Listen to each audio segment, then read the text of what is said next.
Il y a beaucoup de. On est sorti un petit peu des rumeurs parce qu'on commence à y voir à peu près clair maintenant sur qui seront les coachs qui vont diriger nos deux clubs phares en Ligue 1.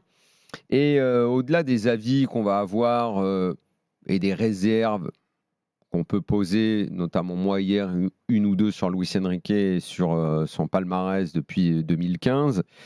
La même chose de l'autre côté à Marseille où le retard pour certains semble rédhibitoire. On oublie que l'année dernière, ça s'est fait également très tard. Et oui, il y a plein de réserves à poser sur le fait qu'on n'ait pas pris Gallardo parce qu'on lui propose un contrat complètement bizarre qui en dit long sur la lisibilité du projet marseillais et qu'on soit obligé finalement d'aller sur un plan C puisque le B déclenché à la dernière minute, Fonseca s'est fracassé dimanche à 17h en ayant commencé le même jour à 9h du matin. Donc, des critiques légitimes des deux côtés, parce que c'est tard, parce que l'entraînement reprend dans 2 semaines, parce qu'on va se poser beaucoup de questions, parce que je reviens à Luis Enrique. J'ai dit hier soir que ça me fatiguait le cerveau à l'avance d'entendre que avec Luis Enrique, maintenant ça va filer droit, et parce qu'en plus il est très proche de Neymar, et que ça va peut-être lui permettre de relancer Neymar, et qu'on va nous vendre l'espoir du retour de Neymar, alors qu'en coulisses on fait pourtant tout pour le faire partir. Toutes les histoires qu'on a racontées me fatiguent énormément. Mais néanmoins, le bilan, il est clair. C'est que Luis Enrique, ça reste un très bon coach. Et si ça n'avait pas été lui, Thiago Motta ou ceux qui ont été évoqués avant, Nagelsmann, on était dans une liste de bons coachs. Marseille, même si c'est un plan C, Marcelino, et même si ça devait être le plan D, Christophe Galtier, on est en présence de coachs qui ont eu des résultats, qui savent diriger des équipes. Luis Enrique, c'est la taille au-dessus de par son expérience. Mais on est, donc, je le répète, face à des très bons coachs. Mais le souci, de toute façon, ne va pas être là. Si on commence par Marseille, on a bien vu que de toute façon, ils chamboulent tout en plein été.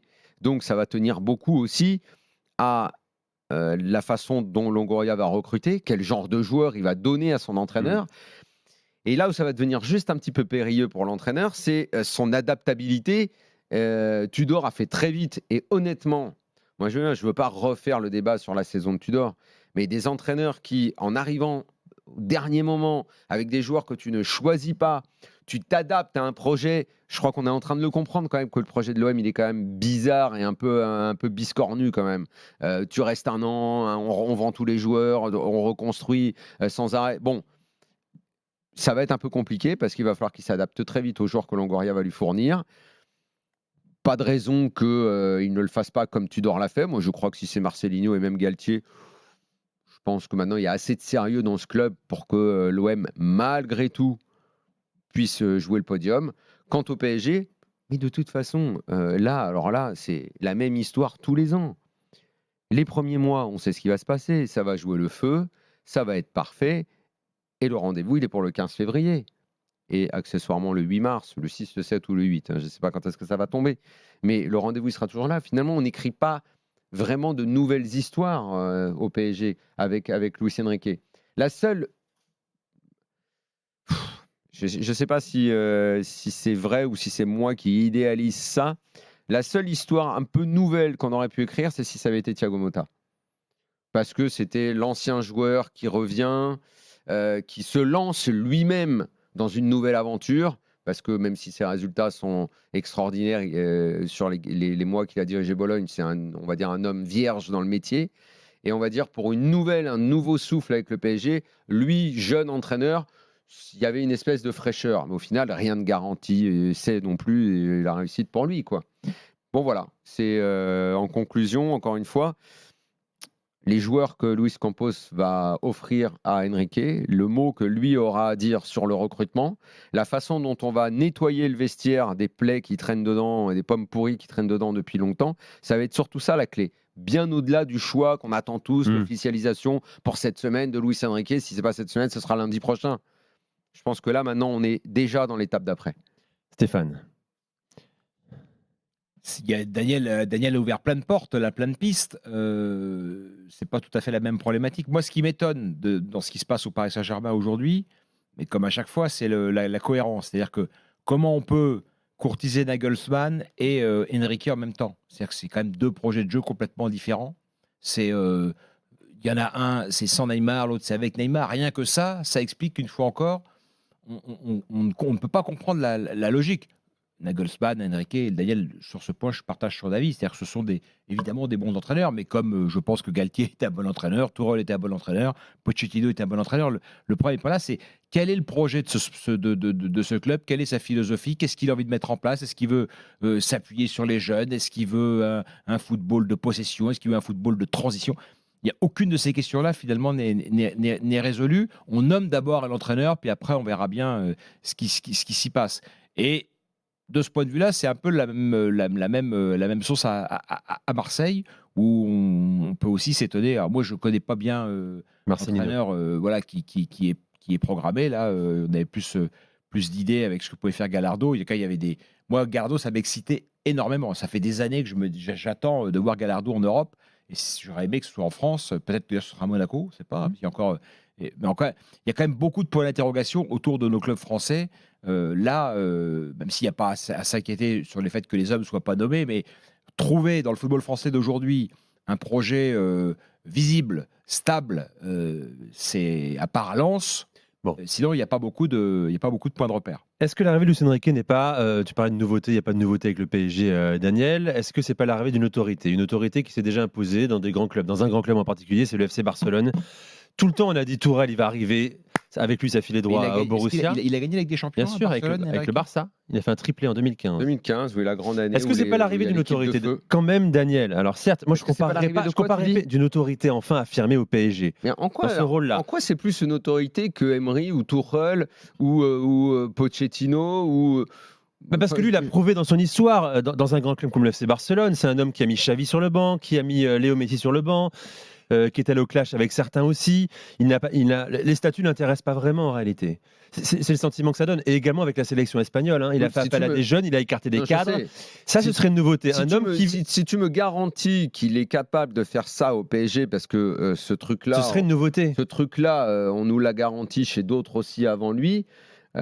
Oui, je suis d'accord avec toi, mais tu crois vraiment que, j'en sais rien, moi, Nagelsmann ou Xabi Alonso ou ceux qui étaient sur la liste ne seraient pas arrivés en disant, enfin, a priori, je veux dire, c'est une condition sine qua non. T'es coach d'un club comme ça, l'autorité, c'est toi qui l'as. Moi, je veux bien que tu dises que Luis Enrique, il a montré, il a eu plein de problèmes avec le vestiaire et tout au Barça. Bon, après, visiblement, il a résolu les problèmes. À part Neymar, tout le monde l'a foutu dehors. Hein. Il a fini par se brouiller avec tout le monde. 2015, moi, je sais qu'il y en a qui ont du mal à entendre ça. Mais honnêtement, l'équipe, elle est tellement forte, elle est stratosphérique.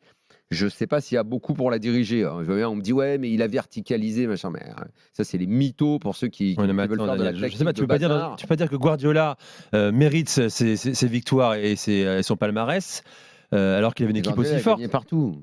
Dans tous les pays où il va, il gagne. Et il invente des nouveaux joueurs et il crée des nouvelles choses. Il a gagné avec le Barça parce que ça arrivait. Non. Il a gagné en Allemagne avec le Bayern, c'est normal. Dans tous les clubs où il passe. C'est normal au Bayern qui gagne. Oui, mais faire 5 titres ou les 3 derniers titres de champion d'affilée avec City, ça c'est pas normal en revanche, hein, vu la concurrence qu'il y a en première ligue. Non, c'est absolument pas normal. C'est absolument pas comparable, Enrique et Guardiola. On n'en parle pas de la même galaxie. Guardiola, c'est un génie. Il faut quand même. On est ailleurs là. Là, on est ailleurs. Enrique, depuis 2015, factuellement, il a accumulé les échecs. Je te dis pas qu'il va pas y arriver. Surtout pas. Je veux pas dire ça. Je veux parler de choses claires et nettes. Si on nous vend l'autorité, si on nous vend le palmarès, si on nous vend tout ça, moi je réponds. Mais cette vente-là, elle a eu lieu. Enfin, les gens oublient. Blanc se fait virer par manque d'autorité après l'épisode Aurier qui se termine lamentablement à Manchester contre City. Qui a manqué d'autorité dans l'affaire Aurier, Daniel? C'est totalement Blanc, c'est Nasser. Bien sûr, tout le monde. Non, mais c'est pour dire. Non, moi je pas te dis ce qu'on nous a vendu. Je te dis ce qu'on nous a vendu. Cette affaire Aurier, quand même, c'est un cas unique dans l'histoire du foot. Qui va le président qui va voir l'équipe réserve jouer. Bien sûr. C'est jamais vu quand même. Je te dis ce qu'on nous a vendu. Ce qu'on nous vend. Et cet homme-là, 8 ans après, 9 ans après, je sais pas, il est toujours là. Il est toujours en train de diriger le pseudo-bateau. On nous vend la grinta, l'ordre de Emery et les succès. Le mec qui a gagné avec des petites équipes ou des équipes pas top monde en Europe. Résultat, au bout de 3 mois, il s'est fait manger. Pochettino, la première ligue, l'ancien du club, la belle histoire. Que dalle. Tuchel, la rigidité allemande, l'entraîneur du futur, avec Dortmund, ce qu'il a fait, le système de jeu. C'est un fils spirituel de Guardiola, les principes de Guardiola, machin. Les premiers mois ont été excellents et jusqu'à aujourd'hui, c'est lui qui a emmené l'équipe en finale de la Ligue des Champions. Bon, ok, très bien. L'histoire, on nous la vend à chaque fois. Et là, on va nous vendre encore Luis Enrique comme ça. Moi, je n'accepte. Moi, je ne vais plus dans le magasin. Le problème, tu comprends ? Moi, je ne vais plus à la boutique PSG. Ça n'est pas moi, je n'y vais plus. Moi, j'attends, je regarde, j'observe. Quand ça jouera bien, je dirais ça jouera bien. Mais moi, à la boutique, j'y rentre le 15 février. Et j'en ressors le 8 mars.